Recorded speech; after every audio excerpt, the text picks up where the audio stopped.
మీ అమ్మ తీయని గురుతుగా ఇచ్చిన కానుక నీవమ్మా, ఈ పేద హృదయంలో నా ఊపిరివే అమ్మా. నాకున్న వెలుగుల మేడ చలువల నీడా నీవమ్మా, నా మనసే మెత్తగా పరిచా పడుకోవే అమ్మా. అలుపు సొలుపు మాయం చేసే చల్లని తల్లి ఎవరమ్మా, రాజు పేద తేడా లేక ఒడినే చేర్చే నిదురమ్మా.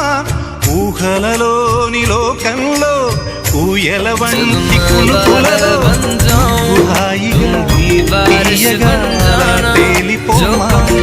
జోలాలి జోలాలి జోలాలి, జోల పాడుతా బజ్జో నా తల్లి.